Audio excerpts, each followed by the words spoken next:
Finom barack. Kár, hogy ennyire érett, így nem fogy el.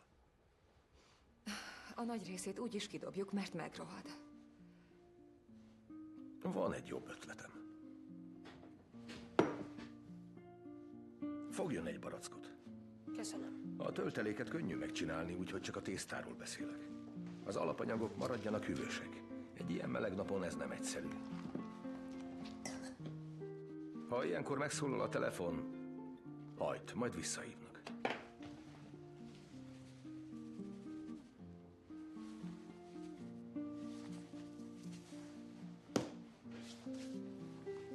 Keverjük össze.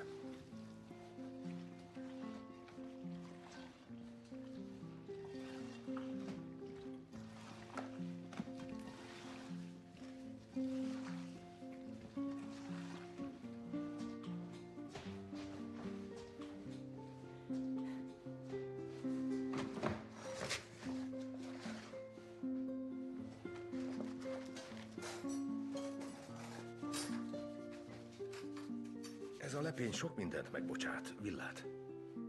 Sok mindent elronthatunk, de a só nem maradjon ki. Mindet? Igen, mielőtt túlságosan felmelegedne. Maradjon minden hűvös. Aztán összekeverjük. Na jó, fogja a kést.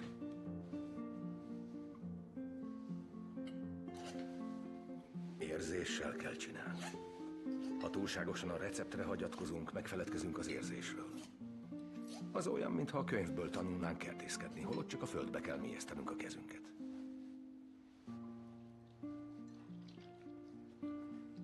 Rajta, dugja bele. Ez az. De ne gyúrja túl. Úgy, hogy megmaradjon még darabos állapotban. Jól csinálja.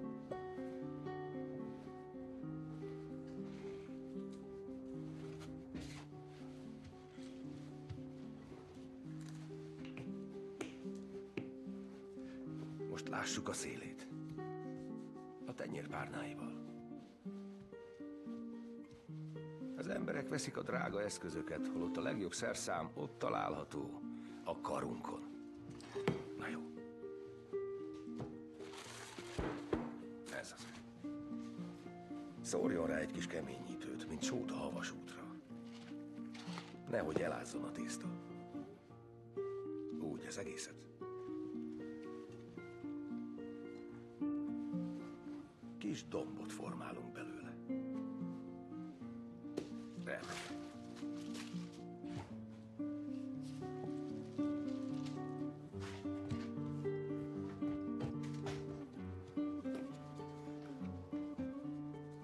Na jó, az igazság pillanata.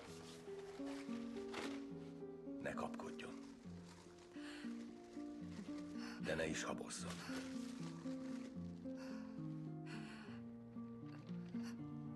Nem tudom pontosan, mikor kezdett remegni anyám keze. De a végén már nem tudott uralkodni rajta. Én... Tegyük fel együtt a tetőt a házra.